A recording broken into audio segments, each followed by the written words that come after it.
BRICS के राष्ट्रीय सुरक्षा सलाहकारों की बैठक चल रही है। यह बैठक बहुत अहम है। 2 दिनों की इस बैठक की अध्यक्षता राष्ट्रीय सुरक्षा सलाहकार अजीत डोवाल कर रहे हैं। इसमें समूह के 11 सदस्य देशों के सुरक्षा प्रमुख। पश्चिम एशिया पर ब्रिक्स में रार छिड़ गई है। भारत की अध्यक्षता में बीच का रास्ता निकाला गया है कि इंडिया का क्या स्टैंड है, ये आप सुन नहीं रहे हैं कि इंडिया का क्या स्टैंड है, या अगर पढ़ और सुन रहे हैं तो उसे समझ नहीं पा रहे हैं कि इंडिया का क्या स्टैंड है। और अबव ऑल, इससे ज्यादा आपको मैं रिसेंट वो दिखा ही नहीं सकता। चीन, रूस और ईरान समेत कई बड़े देश भारत में एक साथ जुटने की तैयारी कर रहे हैं। दरअसल मौका है ब्रिक्स देशों के राष्ट्रीय सुरक्षा सलाहकारों की अहम बैठक का। ब्रिक्स के राष्ट्रीय सुरक्षा सलाहकारों की बैठक चल रही है। यह बैठक बहुत अहम है। 2 दिनों की इस बैठक की अध्यक्षता राष्ट्रीय सुरक्षा सलाहकार अजीत डोवाल कर रहे हैं। इसमें समूह के 11 सदस्य देशों के सुरक्षा प्रमुख शामिल हो रहे हैं। इन देशों में भारत, ब्राजील, चीन, मिस्र, इथोपिया, इंडोनेशिया, ईरान, रूस, सऊदी अरब, दक्षिण अफ्रीका और यूएई भी शामिल है।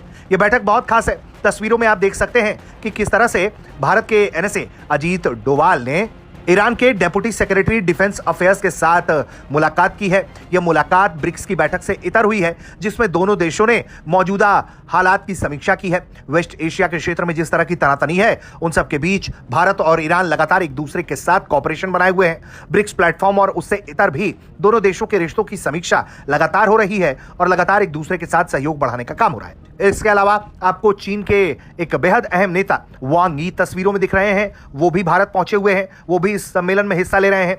भारत और चीन के बीच के रिश्तों में अजीत डोवाल और वांग यी बहुत अहम भूमिका निभाते हैं। दोनों पक्ष की तरफ से यही दोनों वो व्यक्ति हैं जो बॉर्डर से जुड़े विवादों पर उच्च स्तरीय बातचीत करते हैं। ऐसे में उनका भी भारत आना बहुत अहम है। यह बैठक आज दुनिया के सामने मौजूद गैर पारंपरिक सुरक्षा चुनौतियों विषय पर केंद्रित है। इसमें राष्ट्रीय सुरक्षा के खतरों के तेजी से बदलते स्वरूप और उभरते सुरक्षा जोखिमों में नई तकनीक की भूमिका पर चर्चा की जाएगी। प्रतिनिधि साइबर सुरक्षा, डिजिटल कमजोरियां, आर्टिफिशियल इंटेलिजेंस से जुड़े खतरों पर विचार विमर्श कर रहे हैं। राष्ट्रीय सुरक्षा सलाहकार और प्रतिनिधिमंडल के प्रमुख आतंकवाद रोधी और सूचना और संचार तकनीकों के इस्तेमाल में सुरक्षा पर हाल ही में हुए ब्रिक्स संयुक्त कार्य समूह की बैठक की नतीजा का भी समीक्षा कर रहे हैं। यह बैठक ऐसे वक्त में हो रही है जब भारत 2026 में चौथी बार ब्रिक्स की अध्यक्षता कर रहा है। इसके पहले भारत 2012, 2016, 2021 में इस समूह का नेतृत्व कर चुका है। भारत की अध्यक्षता लचीलेपन, नवाचार, सहयोग, स्थिरता के लिए निर्माण यानी कि कई अहम विषयों के तहत हो रहा है, जो 2025 के रियो शिखर सम्मेलन में पीएम नरेंद्र मोदी द्वारा व्यक्त किए गए जन केंद्रित दृष्टिकोण को साफ तौर पर दिखा रहा है। अब ऐसे में यह मुलाकात और वो भी 2 दिवसीय बैठक से क्या कुछ निकलकर सामने आता है, वो देखना होगा। फिलहाल चीन के बड़े नेता वांग यी का युआना और ईरान के भी प्रतिनिधि को भेजना यह बताता है कि यह ब्रिक्स की बैठक बहुत अहम है और भारत इसमें एक बड़ी भूमिका निभा रहा है। पश्चिम एशिया पर ब्रिक्स में रार छिड़ गई है। भारत की अध्यक्षता में बीच का रास्ता निकाला गया है। पर्दे के पीछे की पूरी कहानी क्या है, वो हम आपको समझाएंगे इस वीडियो में। नमस्कार, आप देख रहे हैं न्यूज़ 18 का डिजिटल प्लेटफॉर्म। मैं हूं आपके साथ श्रुति श्रीवास्तव। नई दिल्ली में आयोजित ब्रिक्स विदेश मंत्रियों की बैठक 2026 में पश्चिम एशिया के मुद्दे पर सदस्य देशों के बीच मतभेद सामने आए हैं। भारत की अध्यक्षता में जारी अध्यक्षीय बयान यानी चेयर्स स्टेटमेंट में स्वीकार किया गया कि मध्य पूर्व की स्थिति पर देशों के विचार अलग अलग थे। हालांकि सभी ने शांति, कूटनीति और अंतर्राष्ट्रीय कानूनों के पालन पर सहमति जताई है। नहीं समझ में आया होगा, आई नो दैट, इसलिए विस्तार से हम आपको इस वीडियो में बता रहे हैं, ध्यान से सुनिए। दरअसल 14 और 15 मई 2026 को आयोजित ब्रिक्स विदेश मंत्रियों की बैठक एक बड़े कूटनीतिक मोड़ पर समाप्त हुई। भारत की अध्यक्षता में हुई इस बैठक में उम्मीद की जा रही थी कि पश्चिम एशिया यानी कि वेस्ट एशिया और मध्य पूर्व के संकट पर एक साझा बयान आएगा। हालांकि जमीनी हकीकत कुछ अलग रही और सदस्य देशों के बीच इस संवेदनशील मुद्दे पर गहरी असहमति देखने को मिली। नतीजतन एक साझा घोषणा पत्र की जगह भारत को अध्यक्षीय बयान और आउटकम डॉक्यूमेंट जारी करना पड़ा। इस दस्तावेज में स्पष्ट रूप से उल्लेख किया गया कि पश्चिम एशिया की स्थिति को लेकर सदस्य देशों के बीच अलग अलग मत थे। यह बयान इस बात का संकेत है कि रूस, चीन, भारत और हाल ही में शामिल हुए नए सदस्यों के बीच क्षेत्रीय सुरक्षा और हितों को लेकर खींचतान जारी है। तो वहीं ब्रिक्स देशों के बीच आखिर किन मुद्दों पर पेच फंसा हुआ है, वो भी समझिए। नई दिल्ली में जुटे ब्रिक्स देशों के विदेश मंत्रियों ने वैश्विक राजनीति और सुरक्षा पर विस्तार से चर्चा की, लेकिन जब बात पश्चिम एशिया की आई तो सहमति की जगह विविध दृष्टिकोण हावी रहे। भारत द्वारा जारी बयान के मुताबिक सदस्य देशों ने अपने अपने राष्ट्रीय रुख प्रस्तुत किए।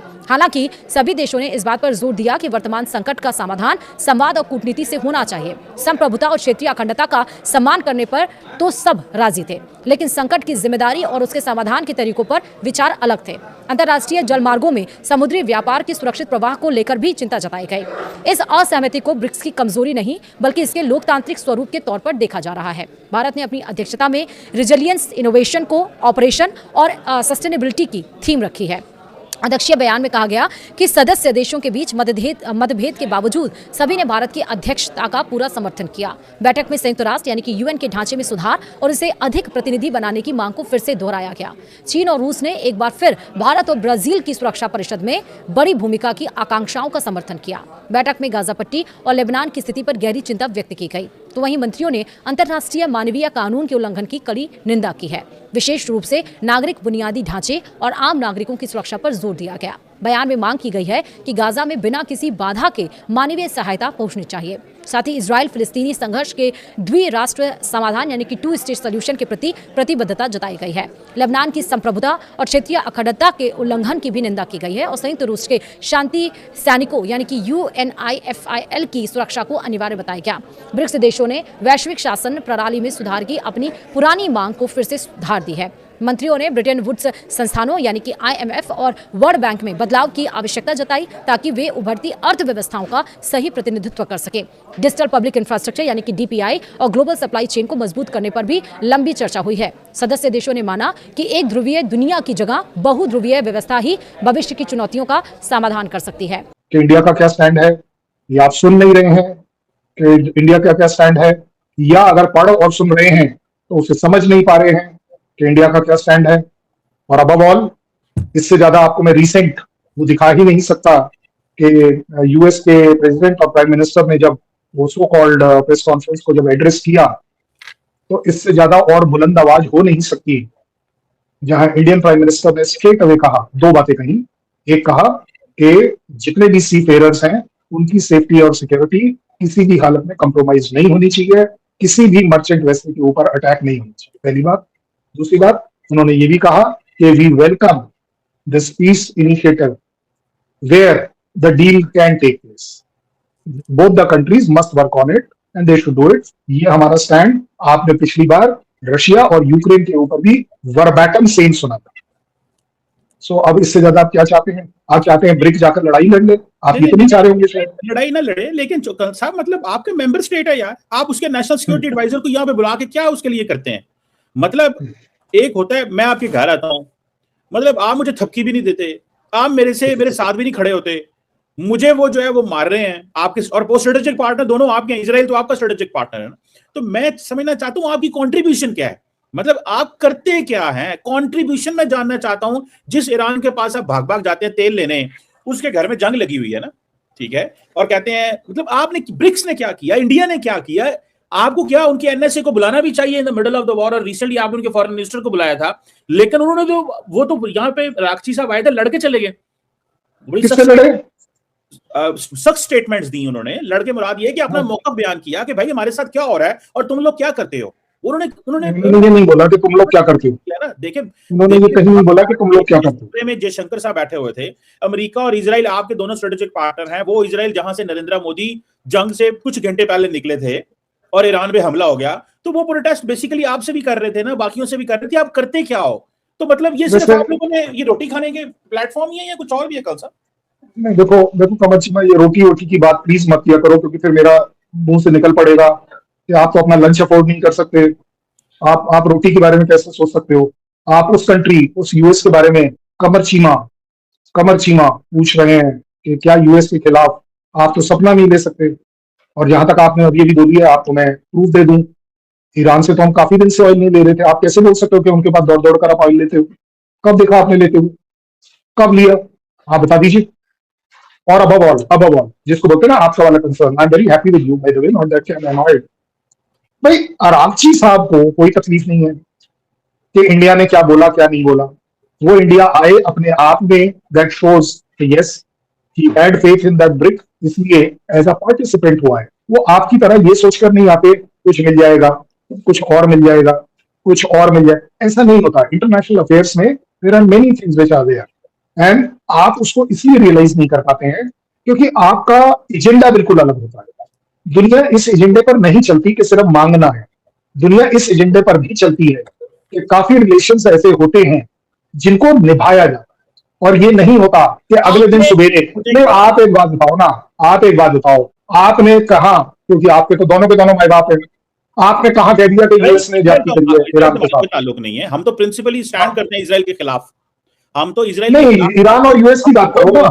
हम तो वो मुल्क हैं जो बबांगे दोहल इसराइल के वॉर क्राइम्स के खिलाफ बात करता है। आप तो इसराइल को असला बेचते हो कि जाओ गजा को मारो। मुझे तो समझ नहीं आ रही।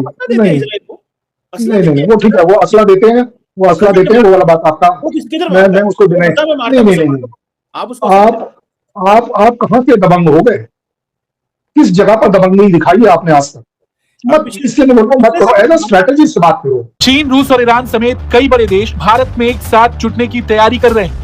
दरअसल मौका है ब्रिक्स देशों के राष्ट्रीय सुरक्षा सलाहकारों की अहम बैठक का, जो 22 और 23 जून को नई दिल्ली में होने वाली है। इस बैठक को सिर्फ एक औपचारिक बैठक नहीं, बल्कि आने वाले समय की वैश्विक सुरक्षा और कूटनीति की दिशा तय करने वाला मंच माना जा रहा है। इस बैठक की मेजबानी भारत के राष्ट्रीय सुरक्षा सलाहकार अजीत डोभाल करेंगे। भारत इस साल ब्रिक्स की अध्यक्षता कर रहा है और इसी वजह से ये बैठक और भी महत्वपूर्ण हो जाती। इसमें ब्रिक्स के सभी सदस्य देशों के सुरक्षा और रणनीतिक अधिकारी शामिल होंगे और सबसे ज्यादा चर्चा चीन के विदेश मंत्री वांग यी की मौजूदगी को लेकर। वांग यी न सिर्फ चीन के विदेश मंत्री हैं, बल्कि भारत चीन सीमा विवाद को लेकर बीजिंग के विशेष प्रतिनिधि। ऐसे में उनकी भारत यात्रा बेहद अहम मानी जा रही है। उनके और एनएसए अजीत डोभाल के बीच द्विपक्षीय बैठक हो सकती है, जिसमें सीमा विवाद, क्षेत्रीय स्थिरता और सुरक्षा मुद्दों पर विस्तार से बातचीत होने की संभावना है। वांग यी 22 से 23 जून तक भारत में आयोजित होने वाली ब्रिक्स राष्ट्रीय सुरक्षा सलाहकारों और राष्ट्रीय सुरक्षा मामलों के उच्च प्रतिनिधियों की 16वीं बैठक में हिस्सा लेने के लिए भारत आएंगे। वहीं रूस की ओर से सुरक्षा परिषद के सचिव सेर्गेई शोइगु इस बैठक में शामिल होंगे। वहीं ईरान की ओर से भी सुप्रीम नेशनल सिक्योरिटी काउंसिल के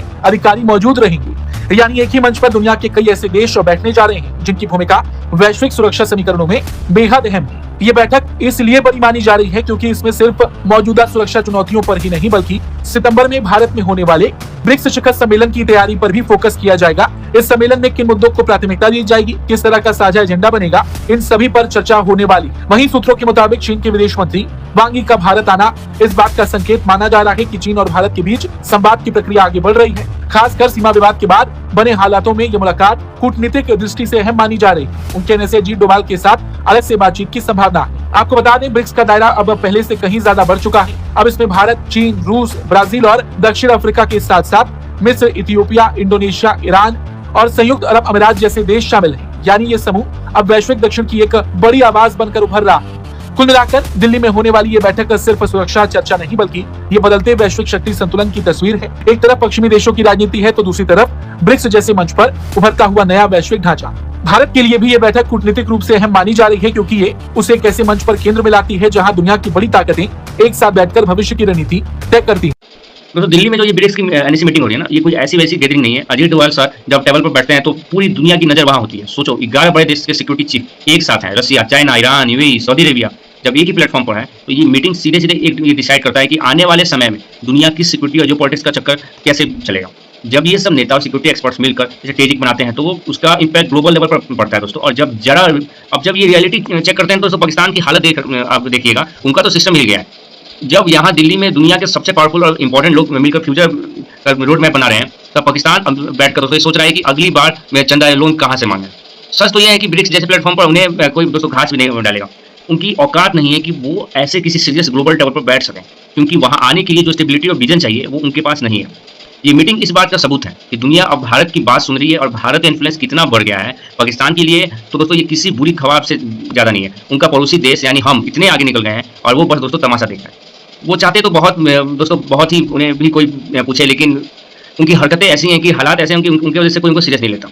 तो सोचने वाली बात यह है कि एक तरफ तो दुनिया भर के बड़े प्लेयर्स भारत के साथ सिक्योरिटी का स्ट्रेटेजी डिस्कस कर रहे हैं और दूसरी तरफ पाकिस्तान अपनी इंटरनल दोस्तों गड़बड़ और कंगाली में और उनके खुद देश में जो पीओके के साथ जो हो रहा है, पीओके में जो हो रहा है उसकी वजह से उनका इज्जत जो पहले थोड़ा भी था, जो पीओके का रोते थे वो लोग, अब वो भी खत्म है। ब्रिक्स में दोस्तों इंक्लूजन तो बहुत दूर की बात है।